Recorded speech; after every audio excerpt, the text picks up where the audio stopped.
meta para que arriba un nível alto para o qual se trata é qualidade de turista que nos quer atrair para nos islas, mas enfocar o produto na cuta mercadia aqui. O fenômeno de boutique hotel está crescendo mundialmente e aqui na Aruba também, pouco a pouco, nós estamos mirando mais atenção. Recientemente, o Ministério de Turismo hay uma apresentação para ser conhecido com um projeto de boutique hotel hopi inovativo riba nos isla, Swiss Paradise Aruba. Bom, Swiss Paradise a começar com o primeiro casa, depois a convert a garagem de lugar que não por usa como estadia. Daí a compra de 2 parcelas na banda, então sei nos a converte também em vários pidas suites e vila grande que por connect toda a câmara com o outro. Então, depois na vai over para de 3 lotes que estava da baixinha, então aí nós fazemos design completamente diferente, novo, adaptado ao local de desejo que estava dinâmico. Swiss Paradise está grupo de inversionistas de Suíça que a convertir área em lo que nós chamamos condominiums, que está alquilar, que o turista que nós sabe que é fenômeno também, banda de hotel que tem no momento aqui, que naturalmente está atrair tipo de turismo de qualidade mais alta, e ajuda nós também em promoção para o que está, por exemplo, o mercado de Europa, muito particularmente Suíça e também Alemanha, dessa aqui, mas outro também que está atrair, americano. E me quero conceito a trove diferente para Aruba, conceito que com cada câmara está diferente, dá mais de sentido familiar, sentido que vem com grupo mais grande, mas o importante é a qualidade da câmara, é tipo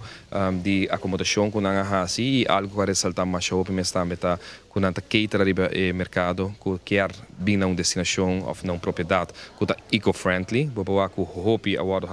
aspecto de green, que está algo que nós sentimos a base de promoção que o governo faz e nós implementar isso aqui. A propriedade está enfocada riba energia alternativa e também com prioridade riba e cuido de nosso meio ambiente. Bandi aqui não também criar botanical, não também criar party, caminho com não também planta, não próprio,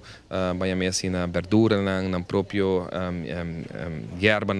e outro não que é próprio gente aqui dentro pode uso de dia cozinhar com etc etc que me quer conceito completamente novo para Aruba e algo de aplaudir com o tipo de inversão aqui está tomando lugar, aqui de uma inversão de mais ou menos $6 milhões e está papiando de outra inversão para $10 milhões. Het een paar miljoen door de kwaliteit kunnen usa ta echt kwaliteit nan die primeira classe que men die tour materiaal que mira tour e hope investment in isolation tour inversão ta echt pouco over de medium class. Essa aqui está que conceito aqui está completamente novo para Aruba. Pero pergunta tá é turista que está visitando onde propriedade tan assina aqui, que com a realidade tá sua angelo. Hope privacy. Que meni guest nanta deseja de ora kunanta 30 kunanta den inang nyung hene sa kunantay in nyung hene por sakanang portrait nanting nanta deseja tour privacy kunang boporduna nang. Tem a propriedade de total de 16 vilas com plano de expansão de 6 mais, que chega a total de 22 vilas e com qualidade alta para os produtos Aruba de 5 estrelas. Resaltante de projeto específico aqui está com a companhia que invertir back em comércio local, mirando que a grande maioria de muebles está comprar localmente. Essa aqui banda de hecho que a contratar arquiteto local para desenhar a propriedade aqui.